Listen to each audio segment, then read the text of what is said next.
Fund അയച്ചു തരാൻ ആരുമില്ല, നാട്ടിൽ നിന്ന് കാശ് അയച്ചു തരാൻ ആരുമില്ല. അപ്പം എനിക്കിവിടെ ജോലിയില്ല. അപ്പം നമുക്ക് പട്ടിണി കിടന്ന് മരിക്കാതെ എന്തെങ്കിലും കഴിക്കണമല്ലോ അകത്തേക്ക്. അപ്പം ഞാൻ സത്യം പറഞ്ഞു കഴിഞ്ഞാൽ ആ സമയത്ത് ഞാൻ താമസിക്കുന്ന വീടിൻ്റെ തൊട്ട് ഫ്രണ്ടിൽ തന്നെ ഒരു ആപ്പിൾ മരമുണ്ട്, അതിൻ്റെ താഴെ ഒരു ബെഞ്ചുണ്ട്. അത് ഭയങ്കര പീസ്ഫുൾ ഏരിയയാണ്. എനിക്ക് ടെൻഷൻ വരുമ്പോൾ ഞാൻ അവിടെ പോയി ഇരിക്കും, ആ ബെഞ്ചിൽ പോയി കുറേ നേരം ഇരിക്കും. അങ്ങനെ ഒരു ദിവസം പോയി ഇരുന്നപ്പോഴാണ് ഈ ആപ്പിൾ മരത്തിൽ നിന്ന് ഒരു ആപ്പിൾ താഴെ വീണു. ഞാനപ്പോൾ അതിൽ നിന്ന് ആപ്പിൾ എടുത്ത് ഞാൻ മുറിച്ച് ഞാൻ കഴിച്ചു. പിറ്റേ ദിവസം ചെന്ന് നോക്കിയപ്പോഴത്തേക്ക് 2 വീണ് നടക്കുന്നുണ്ട്. അങ്ങനെ എനിക്ക് തോന്നുന്നു ഒരു 1.5 മാസത്തോളം ഞാൻ ഈ ആപ്പിളും ഓട്സും ഇതുപോലത്തെ ഫ്രൂട്ട്സ് മാത്രം കഴിച്ച് ഞാൻ ജീവിച്ച സമയമായിരുന്നു. പിന്നെ റൂംമേറ്റ്സ് എന്ന് പറയുന്നത് മൊത്തം നേപ്പാളികളും മറ്റ് പഞ്ചാബികളും അങ്ങനെ ബാക്കിയുള്ള ആൾക്കാരാണ്. അപ്പോൾ അതുകൊണ്ട് തന്നെ എനിക്ക് ഒന്ന് കമ്മ്യൂണിക്കേറ്റ് ചെയ്യാനോ അല്ലെങ്കിൽ അവരോടൊന്ന് ഫുഡ് ഷെയർ ചെയ്യാൻ പറയാനോ ഒന്നും നമുക്ക് പറ്റില്ല.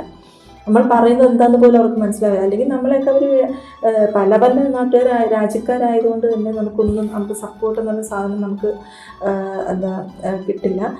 പക്ഷേ വേറെ പ്രശ്നങ്ങളൊന്നുമില്ല, നമുക്ക് അങ്ങനെ സ്മൂത്തായിട്ട് കഴിഞ്ഞു പോകാമെന്നുള്ളത്, നമുക്ക് നമ്മുടെ കാര്യം നോക്കി കഴിയാം എന്നുള്ളത് മാത്രമേ ഉള്ളൂ. അപ്പം ഞാനങ്ങനെ ഈ ആപ്പിളും ഓട്സും മാത്രം കഴിച്ചിട്ട് ഞാൻ തള്ളി നീക്കിയ കുറേ മാസങ്ങൾ എനിക്കുണ്ടായിരുന്നു. ഞാൻ എങ്ങനെയാണ് ഇങ്ങോട്ട് കയറി പോകുന്നത്, അല്ലെങ്കിൽ അതിനുള്ള ഫണ്ട് എനിക്ക് എവിടുന്ന്? കാരണം എനിക്ക് കടം കയറി നിൽക്കാൻ പറ്റാത്ത അവസ്ഥയിലാണ് ഞാനിങ്ങ് കയറി പോരുന്നത്. അപ്പോൾ അങ്ങനെ ആയപ്പോൾ ഇനി കയറി പോരാനുള്ള പൈസയും കൂടെ നാട്ടുകാർ കടം തരും എന്നുള്ള നിങ്ങൾ വിചാരിക്കുന്നുണ്ടോ? അപ്പോൾ അതിനുള്ള പൈസ ഞാൻ എങ്ങനെ ഉണ്ടാക്കിയത് ഞാൻ എൻ്റെ അടുത്ത വീഡിയോയിൽ ഞാൻ പറയാം. ഫുൾ വീഡിയോ ലിങ്ക് ഡിസ്ക്രിപ്ഷനിലും കമൻറ്റ് ബോക്സിലും കാണാം.